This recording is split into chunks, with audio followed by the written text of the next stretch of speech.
hello लोगोफोर बरायबाय बड' जब info YouTube चेनेलाव फिन खनसेबो गासैखौबो बेनो जाबाय गोदान लेटेस्ट आपडेट लाना फैदों बे जाबाय दिनैनि आपडेटआ एडुकेशननि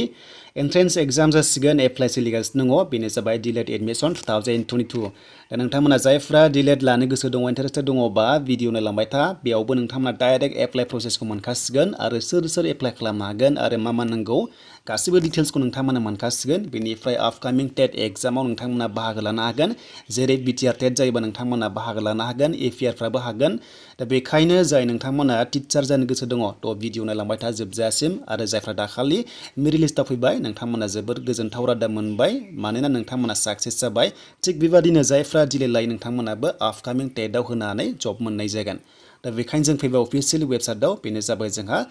एलिमेन्टारि एडुकेशन लेभेलाव फैबाय थ' नोंथांमोना मिथिखायो SCERT आव बाव फैनाय लोगो लोगो जों अनलाइन एप्लाइ खालामनो हायो एप्लाइआ दिनैनिफ्राय स्टार्ट जाबाय अके दा बेयाव सोर एप्लाइ खालामनो हागोन जों बेखौ नायनोसै आरो क्वालिफिकेसना मा नांगौ पार्सेन्ट बेसेबां नांगौ जों बेखौ नायगोन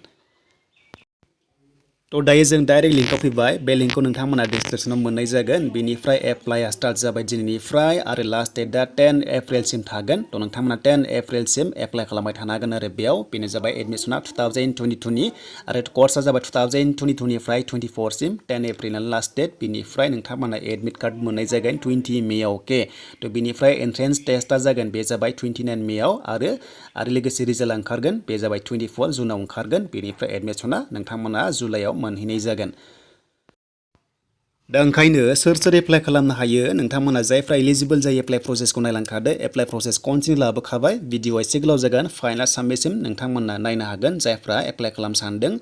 दा टाइमा स्टार्ट जाबाय 22 मार्चनिफ्राय बा दिनैनिफ्राय एप्लाइ जाबाय अके दा बेयाव जायफ्रा एप्लाइ खालामनो सानदों थ' नोंथांमोना नायदोनै क्राइटेरिया दा फट'आ जोंना 100 KB जानांगौ साइनाबो 100 KB मेक्सिमाम आरो बिनि गाहायावबो जायो बेनिफ्राय क्वालिफिकेसननि मार्कशिटआ जाहैबाय जोंहा 450 KB सिम आपल'ड खालामनो हागोन GPG एबा GPG मोननैबो जायो बेयाव नोंथांमोना अपसनखौ मोनगोन दा जास्ट नोंथांमोना मार्कशिटल' आपल'ड खालामनांगौ बेनिफ्राय फट' साइनल' नांगौ बेनिफ्राय गुबुन बेयाव जेबो नाङा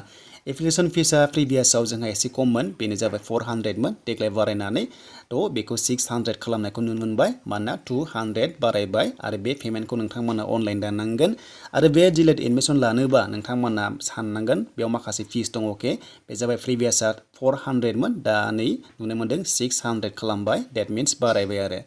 दा मा खालामनो गभर्नमेन्टआ सोलायबाय थायो बारायलायबाय बेनिफ्राय दानिया मिनिमाम बैसोआ 18 इयार्सनिफ्रायनो हागोन जायफ्रा HS पास जाबाय आरो जायफ्रा 34 इयार्ससिम बिसिम हागोन नाथाय STफ्रा 36 इयार्ससिम एप्लाइ खालामनो हायो आरो बेयाव ओरैबादि चान्स होदों बेनो जाबाय जायफ्रा HS फाइनाल होगासिनो दङ बा नोंथांमोना रिजाल्टआ मोनथ'वाखै अब्लाबो बे एप्लाइखौ खालामनो हागोन बा नोंथांमोना एलिजिबल जायो बेनिफ्राय जेब्ला नोंथांमोना पार्सेन्ट मोनगोन बेनो जाबाय रिजाल्ट मोननांगोन आरो बे पार्सेन्टआ जोंनि STफ्रा अनलि 45% थाबानो DEL.ED एडमिशन लानो हायो बा नोंथांमोना टेट एग्जामखौ होनो हागोन थ' बेखायनो जायफ्रा 45% दङ बिनि बारा दङ मोजां जायो नाथाय 44 एबा नोंथांमोना सामथिं एबा नोंथांमोना आन्डार 45 बा बे पस्टआव एप्लाइ खालामनो हानाय नङा बा नोंथांमोना एलिजिबल जानाय नङा थ' बेखायनो लास्टआव फैना रेजिस्टार मोनसे अपसन मोनदों बे रेजिस्टाराव थुनाय लोगो लोगो पेजआ अपेन जागोन नै बेबायदि अपेन जायो बेनिफ्राय बेयाव फैनाय लोगो लोगो नोंनि नाम बेनिफ्राय फार्स्ट नेम दङ आरो बेयाव नोंथांमोना मिस बा नोंथांमोना मिस्टार होनो गोसो दंबा होनो हागोन एबा होथारनांगौ आरो दा हौवाफोरा मिस्टार होदो बेनिफ्राय मिडिल नेम दंबा होदो गैयाबा नांला बेनिफ्राय लास्ट नेमाव टाइटेलखौ होदो दा फार्स्ट नेम लास्ट नेम नोंथांमोना होदो इम्परटेन्ट बेनिफ्राय फादार्स मादार्स नेम बेनिफ्राय जेन्डार सेलेक्ट खालामदो केटेगरि नोंथांमोना STP होदो गाहायाव दङ सबसे गाहायाव बेनिफ्राय बार्थडेखौ नोंथांमोना सेलेक्ट खालामदो बेनिफ्राय क्वालिफिकेसन नोंथांमोना मोनगोन दा जों बार्थडेखौ बेयाव क्लिक खालामबा नुवा गासैबो डिटेल्सखौ फिल खालामबासो ओंखारो बेखायनो नोंथांमोना होनांगोन क्वालिफिकेसन नोंथांमोना नायदो HS पास बा HS पास होदो जायफ्रा HS पास बेनिफ्राय एपियारिं बा नोंथांमोना एपियारिंखौ होनो हागोन आरो डेट मिन्स दाबो रिजाल्टआ ओंखारथ'वाखै बा नोंथांमोना एग्जाम होदों थ' बे क्लियार जाबाय नोंथांमोना मोजां चान्स मोनदों जायफ्रा DEL.ED लानो गोसो दङ दा नोंथांमोना एप्लाइ खालामनो हासिगोन बेनिफ्राय मबाइल नाम्बार इमेल आइडिखौ होनानै प्रसिडआव थुनांगोन गाहायाव बे प्रसिडआव थुनाय लोगो लोगोनो जोंहा गुबुन पेजआ अपेन जाबोगोन आरो डिटेल्सखौ नोंथांमोना होनांगोन थ' प्रसिडआव थुनाय लोगो लोगो OTP फैगोन बे OTPआ मोनब्रै जायो बेनिफ्राय साबमिट खालामनांगोन दा जों साबमिटआव थुनोसै बे OTPखौ जों होनानै साबमिटआव थुदो आरो बे साबमिट थुनाय लोगो लोगो जोंहा गुबुन पेजआव थांनो हासिगोन दा बेखायनो आं साबमिट थुबाय दा साबमिट थुनाय लोगो लोगो पार्सनेल बेनिफ्राय इनस्टिट्युट दङ बेनिफ्राय प्रिफारेन्स दङ आपल'ड दङ बेनिफ्राय पेमेन्ट लास्टआव दा नोंथांमोना बेयाव नुफिनजोबसिगोन नोंनि नाम फिल खालामनायखौ बेनिफ्राय जोङो माखासे डिटेल्सआव थांनांगोन क्वालिफिकेसननि अके दा बेखायनो गाहायाव नोंथांमोना बोख्लायदो दाना नायदो नै माखासे ओंखारबाय कमिउनिकेसन डिटेल्स एबा नोंथांमोननि एड्रेस दा फार्स्टआव स्ट्रीट दङ होनो गोसोबा होनो हागोन होआबाबो जेबो नङा बेनिफ्राय सिटी टाउन भिलेज होदो बेनिफ्राय पोस्ट अफिस नोंथांमोना सेलेक्ट खालामदो डिस्ट्रिक्ट सेलेक्ट खालामदो बेनिफ्राय पुलिस स्टेशन नोंथांमोना सेलेक्ट खालामनांगोन बेनिफ्राय पिन कोड नोंथांमोना सेलेक्ट खालामनांगोन दा बेफोरखौ गासैखौ फिल खालामनानै नोंथांमोना गाहायाव टिक मार्क होनाय लोगो लोगो गोजौनि एड्रेसा फैगोन सेम एड्रेस बा नाथाय गुबुनबा नोंथांमोना टाइप खालामना हो बेनिफ्राय क्वालिफिकेशन डिटेल्स फैबाय दा बेयाव आर्ट्स साइन्स कमार्स जायखिजाया होदो बेनिफ्राय बर्डखौ नोंथांमोना एसएखौ होदो जायफ्रा एसएकनिफ्राय इयार अफ पासिंखौ नोंथांमोना होदो एचएसखौ माब्ला पास जादोंमोन बेखौ फिल खालामदो नोंथांमोननि सायाव नोङो एचएसखौ माब्ला पास जादोंमोन मोजां हो जाहाथे प्रब्लेम जायै बायदि बेनिफ्राय दानिया डिटेल्सआ फैबाय बेनो जाबाय नोंथांमोननि टोटेल मार्क्स अफ 10 जे नोङो बेसेबां स्कोर मोनदों बा नों बेसेबां मोनदों आरो एचएस पासआव आउट अफ 500 नि गेजेराव अके बेखौ आन्दायनाङा खायसे आन्दायबाय थायो बेनिफ्राय पार्सेन्टआव बक्सआव थुनाय लोगो लोगोनो डाइरेक्ट अटोमेटिक पार्सेन्टआ शो जायो थ' बेखायनो नोंथांमोना बेयाव मोजाङै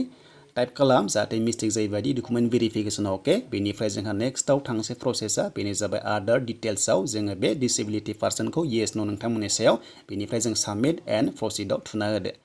दा जों साबमिट एन्ड प्रसिडआव थुनाय लोगो लोगो जोंहा गुबुन पेजआव थांसिगोन बेनो जाबाय नोंथांमोना येस हो थ' सिउरखौ नोंथांमोना येस हो अब्लानो जागोन नेक्स्ट पेजआव बेनो जाबाय जोंहा डिटेल्स थ' दानिया जोंहा एग्जाम सेन्टार जों बबेयाव लागोन सेलेक्ट खालामदो बेयाव माखासे गोबां दङ बरपेटा दङ बङाइगाव काछार धेमाजि दङ बेनिफ्राय गोबां दङ स' नोंथांमोना जेराव खाथि जायो बेयावनो होबानो जाबाय जेरावबो गैजोबा दै थ' नोंथांमोना जेराव गोसो बेयाव होनो हासिगोन दा उदालगुरिबा नोंथांमोना तेजपुर नङाबा दरंआव होनो हागोन दा हमना ला आङो दरंखौ होनसै बेयाव क्लिक खालामबाय दरंखौ जों सेलेक्ट खालामबाय थ' बेनिफ्राय जों एग्जाम सेन्टार सेलेक्ट खालामनाय लोगो लोगो नों कर्सखौ बबेयाव लागोन बे ओंखारबाय नै बेयाव मोननै अपसन दङ थ' नोंथांमोना सेलेक्ट खालामदो गभर्नमेन्ट बियो थ' नोंथांमोना गभर्नमेन्ट सेन्टाराव लानो हागोन नालाय बेनिफ्राय जोङो साबमिट एन्ड प्रसिडआव थुना होबावदो अब्लानो जोंहा नेक्स्टआव थांसिगोन जोबोर इजि प्रसेस नोंथांमोना जास्ट येसल' होनांगौ आरो गासैबो अके जाबायबा येस होदो बेनिफ्राय जोंहा नेक्स्टआव थांसैलाय दायो जोंहा माखासे प्रेफारेन्स मोनदों नाम्बार 1 एन्ड 2 दङ थ' नोंथांमोना सेलेक्ट खालाम दा बबेयाव लागोन आरो सेन्टारखौ नोङो कर्सखौ बबेयाव लानो जों बेयाव सेलेक्ट खालामदो मोननै अपसन दङ दा नोंनि सायावसो बे प्रेफारेन्सआ नोङो बबेयाव इलिजिबोल माने खाथि जायो इम्परटेन्ट एबा नोंथांमोननि थाखाय कम्फर्टेबल थ' बेखौ होदो बेनिफ्राय जोंहा रिसेटबो खालामनाय गोसोबा रेड कालाराव थुनानै जों चेन्ज खालामनो हायो बाट नांलाबा साबमिटआव थुना होदो दा साबमिटआव थुनाय लोगो लोगो नोंथांमोना कनफार्म खालामनांगोन फिन खनसेबाव बे साबमिटआव थुनाय लोगो लोगो जोंहा गुबुन पेजआव थांनो हागोन एबा जोङो येस होदो येस होनाय लोगो लोगो जोंहा दानिया फट'आव फैसिगोन दा जोङो फट' बेनिफ्राय पेमेन्टल'सै दा फट'खौ नोंथांमोना फट' नोंनिखौ होदो बेनिफ्राय सिगनेचारखौ होदो 100 केबिसिम खालामनो हागोन बेनिफ्राय मार्कशिट नोंथांमोना एचएस पासनिखौ होनांगोन एचएस पासखौ होबानो जाबाय एपियारिंबा नोंथांमोना ओंखारखानाय नङा नोंथांमोना एचएस पास बा एचएस पासखौ होदो बेनिफ्राय जोङो लास्टआव पेमेन्ट दानाय अपसनाव थांनो हासिगोन आरो बे पेमेन्टखौ नोंथांमोना अनलाइनसो दाननांगोन नेट बेंकिं बा क्रेडिट कार्ड बा डेबिट कार्डजों नोंथांमोना पे खालामनांगोन बेनो जाबाय 600 पे खालामनांगौ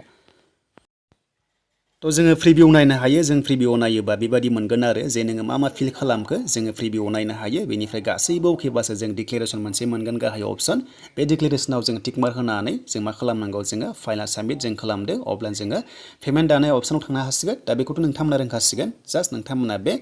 टिक मार्क होनायाव नोंथांमोना साबमिट खालामदो अके बिगोन थ' अकेआव नोंथांमोना थुना होदो अब्लानो नोंथांमोना हासिगोन नेक्स्टआव दा फाइनालि आं अके थुबाय दा अके थुनाय लोगो लोगो जोंहा पेमेन्ट दाननाय अपसन फैसिगोन बेनो जाबाय जोंहा एप्लिकेसन फिसा 600 पे खालामनांगौ बेखायनो नोंथांमोना राइट साइड खनायाव मेक पेमेन्ट मोनदों मेक पेमेन्टआव थुनाय लोगो लोगोनो पेमेन्ट प्रसेसआव थांनो हासिगोन दा बेनोमोन लोगोफोर DEL.EDनि जाय नोंथांमोना गोबां कमेन्ट्स खालामदोंमोन जे DEL.ED फैयोब्ला भिडिअ खालामनानै दा फाइनालि खालामबाय थ' नोंथांमोना शेयार खालामदो लाइक कमेन्ट्स खालामदो आरो गोदानै फैदोंबा चेनेलावबो साबस्क्राइब खालामना लादो